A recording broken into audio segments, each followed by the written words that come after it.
ساتوی پسرو وینو دا د شهیدانو کور دا د باتورانو کور دا د باتورانو کور دا د باتورانو کور دا د باتورانو کور ساتوی پسرو وینو دا د شهیدانو کور دا د باتورانو کور دا د باتورانو کور دا د باتورانو کور دا د باتورانو کور.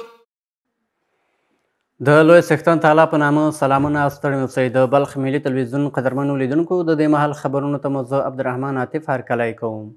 د مزار حیرتانو په لوی لار کې د افغانستان د اسلامي امارت د شهیدانو مقبره او جومات د 15 میلیونو افغانیو په ارزښت په 15 جریبه ځمکه کې د ملي سوداګرو په مالي مرسته جوړ شو.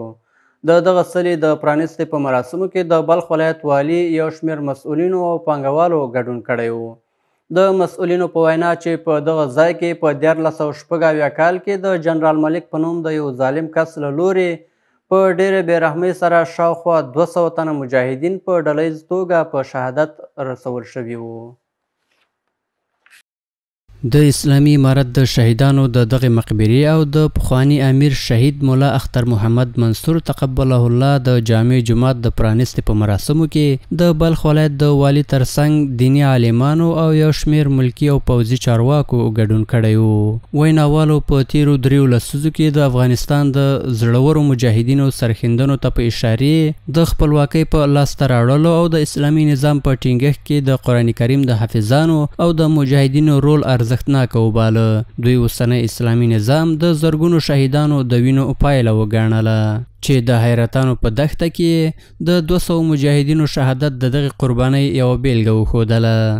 از مدیریت اهتمام و تلاش‌های بی‌شایبه فضیلت معاد محترم الحاج محمد یوسف وفا والی مدبر ولایت بلخ اظهار سپاس و امتنان نمایم. همچنان از همکاری‌های مادی و معنوی ادارات صنعت و تجارت، صنایع معادن، اتاق‌های تجارت و تجار محترم ابراز امتنان نموده، همچنان از تلاش‌های نیروهای امنیتی و مجاهدین محترم امارت اسلامی افغانستان که در تأمین امنیت شبانه روزی سعی و تلاش کردند. همین گونه از رسانه‌های محترم نیز سپاسمندیم که در نشر و پخش دستاوردهای امارت اسلامی افغانستان همیشه کوشش کردند و دوشادوش با ما در خدمت هستند. ډېر یو قیمتي نظام دی. د هغه اتلانو قهرمانانو د هغه وینو او د هغو د هغه ستړو په بدل کې الله پاک افغانانو ته نصیب کړي چې نن په ټوله خطه د مسلمانانو کې داسې یو مثال د داسې حکومت او نظام نسي لیدل کېدلی. د هغه شهیدانو د برکت نه الله جل شانه اسلامي نظام راووسه، ځکه الله جل شانه وان تنصروا الله ینصرکم ویثبت اقدامکم. الله جل شانه وایي تاسو چې کله د الله د دین نصرت وکړو الله جل شانه به ستاسو نصرت وکړي. امارت اسلامی که نمونهش قربانی امروزی صدها شهداست که در این مقام اینجا قبرستانش است، یک نمونهش است. از روزی که امارت اسلامی ایجاد شده برنامه و هدف و مقصدش خیلی مقدس است که استقلالی از کشور و بر این زمینی که امروز در اختیار ما و شماست تنفیذ حکم الهی بر زمین است. په ورته وخت کې د پانګونې او سوداګرۍ خونې او د بلخ د قانونو او صنایعو خونې چارواکو د پراختیایي بنسټیزو او اقتصادي پروګرامونو د پیاوړتیا په برخه کې له خپلو ژمنو ډاډ ورکړ او دغه راز یې زیاته کړه چې د خدمتونو د ښه والي او د پراختیایي پروژو د پلي کولو په موخه د اسلامي امارت له مسؤلینو سره اوږه په اوږه ولاړ دي. در برابر اصرار و فداکاری و زحمات والی صاحب این پروژه اندک از دیگه هم انشاءالله تاجرها حاضر هستند که به خاطر خیر و فلاح مردم انجام بدن. دا پروګرام هم نن موږ د صنعتو کارانو په ابتکار د وطاق صنایع او معادن د طرفه د صنعتکارانو له طرفه جوړ شو او نن تاسو ټول دلته را دعوت شولئ.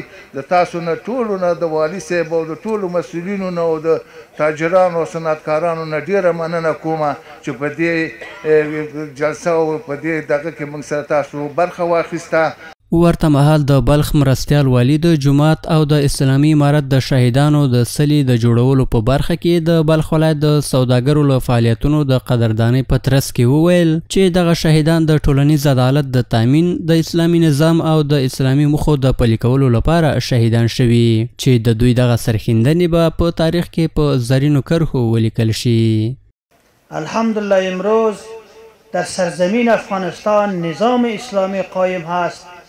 این چنین شهاده‌ای که بسیار سالیان سال که وقت تیر شده امروز با توسط مجاهدین، با توسط علما و با توسط مردم مسلمان متدین امروز اینجا آمده تجلیل میگیریم. د یادونې وړ ده چې د 1486 کال د جوزا په میاشت کې د اسلامي امارت له 200 څخه زیات مجاهدین د جنرال ملک په نوم د یو ظالم او جابر کس له لوري په ډېرې بېرحمۍ سره په شهادت ورسېدل چې په دې جنایت کې د ګلمجم ټوپکماران هم ورسره شریک وو. په بلخ ولایت کې د بې کیفیته او تاریخ تیره موادو د راټولولو کمیسیون شاوخوا 15 ټنه بې کیفیته خوراکي او درملیز مواد له مزار شریف ښار څخه تر راټولولو وروسته وسوځول. د دغه کمیسیون مسؤلینو په دې برخه کې د خلکو له همکارۍ څخه د ستاینې ترڅنګ له ټولو سوداګرو او پلورونکو غوښتل چې د ټیټ کیفیته جعلي او تاریخ تیره توکو له واردولو او پلورلو څخه ډډه وکړي. د بلخ ولایت د بې کیفیته او تاریخ تیره توکو د راټولولو کمیسیون د بې کیفیته توکو د واردولو د مخنیوي په موخه د مزار شریف ښار له بازارونو او هټیو څخه 15 ټنه بې کیفیته درمل او خوراکي توکي تر راټولولو وروسته وسوځول. چارواکي وایي چې د دغو توکو ارزښت شاوخوا 600,000 افغانۍ اټکل شوی چې په تیرو 10 میاشتو کې راټول شوي دي.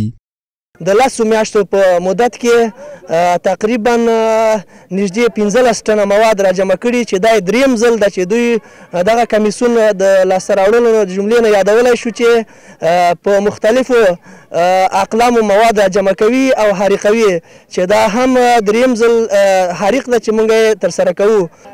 تاسو راوړه وینئ چې دغه مواد کمیسیون ولایتي جمعواري کړي چې تقریبا په حدود د 15 ټنو راتلل چې اوس پلان راوړل په حضورداشت د دغو هیئت چې دلته راغلی دی موږ سره دی او د حضورداشت د کمیسیون باندې تقریبا 450 کلمه مواد دي چې راوړل. نن ورځ دغه ورځ اختصاص ورکول شوی چې په حضورداشت هیئت نن دا موږ وړو هغه د باندې وړو هدر کوي. له بلې خوا د کمیسیون غړو د دغو توکو په راټولولو کې د خلکو د همکارۍ ستاینه وکړه او له ټولو سوداګرو او پلورونکو یې وغوښتل چې د ټیټ کیفیت جعلي او تاریخ تیره توکو له واردولو او پلورلو ډډه وکړي. پیام کمیسیون برای همو وطندارای همو اصنافی که مواد تاریخ گذشته را به هموطنای ما میفروشه اونا جدا از خودداری کنه در غیر از او که کمیسیون در صدد از هستن یا را جمعواری میکنه اونا را میاره جمعواری میکنه از بین میبره و اینا هم کوشش کنه که به هموطنای ما چیز تاریخ گذشته به کیفیت را نفروشن.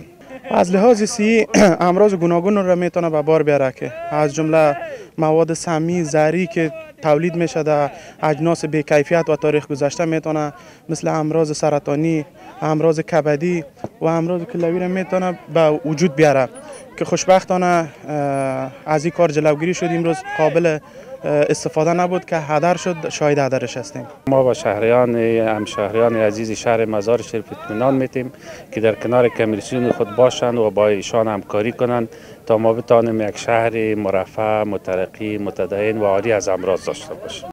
د یادولو وړ ده چې په هیواد کې د اسلامي امارت له فتحې وروسته د بې کیفیته موادو د پیژندلو او راټولولو په برخه کې د بیلابیلو کمیسیونونو له لوري جدي څارنه روانه ده چې تر اوسه سلګونه ټنه خوراکي او غیر خوراکي توکي په بلخ ولایت کې له راټولولو وروسته سوځول شوي. په مزار شریف کې د بلخ ولایت د مویتای فدراسیون له خوا د دغه ولایت د ځوانو ورزشکارانو ترمنځ د جامع اندسازان تر سرلیک لاندې د مویتای د غوراوي سیالیو شپږم پړاو پای ته ورسېده.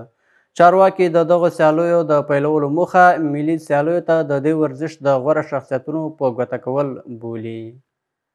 په مزار شریف ښار کې د 40 ځوانو ورزشکارانو په ګډون د جامع آینده سازان تر سرلیک لاندې د مویتای د غوراوي سیالیو شپږم پړاو پای ته ورسېده. د بلخ ولایت د مویتای فدراسیون مسؤلین وایي د دغو سیالیو له ترسره کېدو موخه د هیواد په ملي سیالیو کې د ګډون لپاره د غوره ورزشکارانو په ګوته کول دي. اشباح کننده ششمین دور مسابقات جامع آینده سازان که میان کلاب‌های مویتای ولایت بلخ و سطح مسابقه ولایت بلخ مسابقات برگزار شده. هدف از این مسابقات انتخاب چهره‌های برتر برای مسابقات زون شمال و همچنین زون غرب است ان شاء الله. خوشبختانه توانستم ششمین دور مسابقات جامع آینده سازان را برگزار کنم که واقعا برای شاگردان سرشاگردان زحمت کشیده شده بود. تعداد 40 جوړه شده د شاګردانو ما. ورته مهال ګډونوالو هم د دغو سیالیو له ترسره کېدو خوښي څرګنده کړه او له مسؤلینو یې وغوښتل څو د دا ډول پروګرامونو په جوړولو سره د ورزشکارانو د مهارتونو د ودې لپاره لا زیات فرصتونه برابر کړي. فعالیت اساتید ما قدردانی میکنیم تا که برای ما این زمینه ها رو مساعد میکنه. زمینات بسیار خوبی است. همین مسابقات میگیره تا سطح ما بالا بره تا در آینده در مسابقات بین المللی اشتراک کنیم. د یادونې وړ ده چې دغه سیالۍ د ځوانانو ترمنځ د غوره څیرو د ټاکلو په موخه په لار اچول شوې وي تر څو له دغه ولایت څخه وړ کسان په ملي سیالیو کې ګډون وکړي. د بلخ ملي تلویزیون قدرمنو لیدونکو دا د دې مهال خبرونو تر بیا ښه وخت د الله په امان.